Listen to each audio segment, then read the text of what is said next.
Bonjour, bienvenue sur TV Touraine. Pouvez-vous vous présenter, nous présenter votre établissement? Bonjour, je suis Olivier Lepelleux, je suis le co-gérant de la librairie L'Œil Approuvé.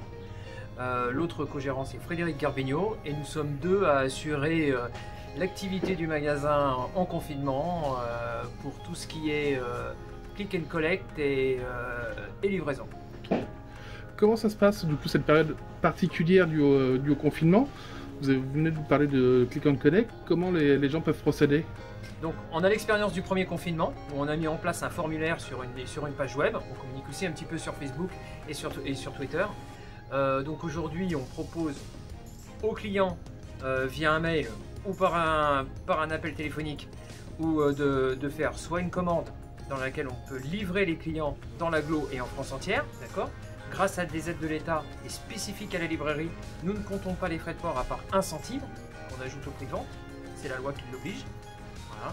Et sinon, le click and collect, où les personnes viennent rechercher leur commande et viennent payer à la caisse. On fait rentrer une personne à la fois et on gère ça comme ça. Donc l'activité n'est pas folle, hein, faut rester honnête, mais on assure toujours ce lien avec le client. On est toujours présent, on est toujours là pour conseiller.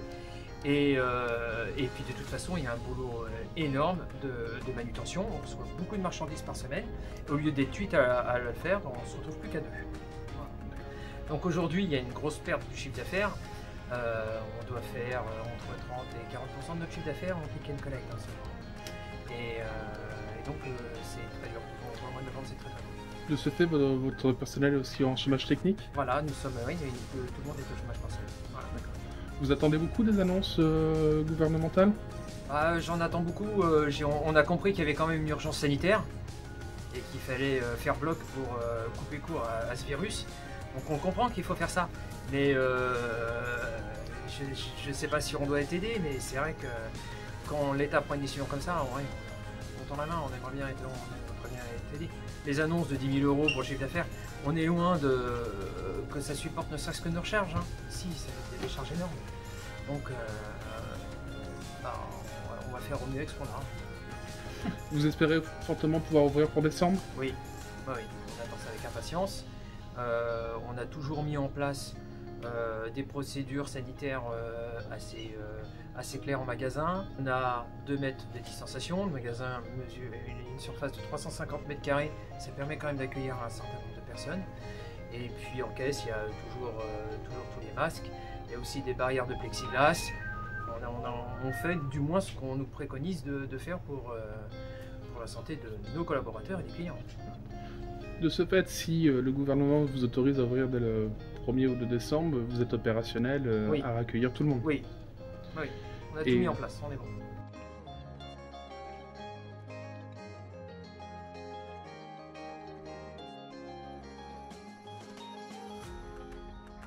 Frédéric Garbigno, je suis co-gérant de la société L'Œil Approuvé, de la librairie L'Œil Approuvé, et puis j'anime la librairie, je suis responsable de la librairie. Pour la fin d'année, vous avez plusieurs choix, pas mal de choix de lecture.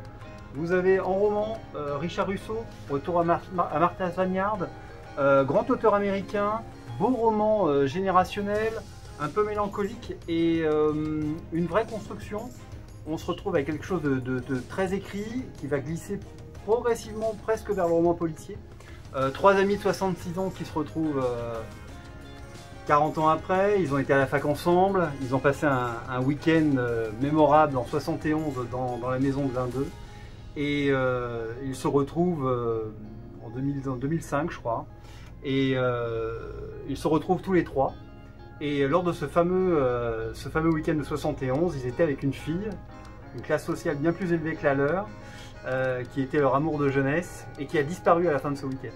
Donc c'est à la fois le roman un peu à la croisée des chemins, le roman bilan, et puis ce côté qu'est-il arrivé ce fameux week-end, lors de ce fameux week-end. Très sympa, très chouette, très fin, assez subtil comme d'habitude avec Richard Russo, et puis une vraie dimension un peu... Ouais, c'est un vrai roman générationnel quoi, avec une touche de mélancolie. Donc ça c'est très sympa. Sinon, Don Winslow en polar, Le Prix de la Vengeance. Donc ça c'est vraiment très sympa pour tous les amoureux de Winslow. Donc ici on défend beaucoup de Don Winslow avec La Griffe du Chien, Cartel, La Frontière, sa grosse trilogie sur les cartels mexicains. 6 novellas. Donc 6 nouvelles. On n'est pas habitué à lire des nouvelles.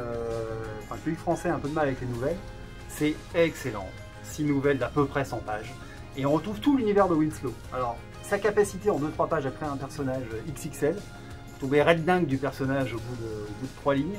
Et puis pour ceux qui ont lu Winslow, qui ont lu presque tous les Winslow, vous avez la joie de retrouver tout un tas de personnages disséminés dans les nouvelles comme ça. Notamment l'avant-dernière où alors il y a une espèce de florilège incroyable. L'univers du surf toujours, la frontière mexicano-américaine, toujours un gros enjeu dans ces romans. Et ça c'est également très très sympa. Voilà, donc en roman, Richard Russo, en polar, Don Winslow, on est aux États-Unis.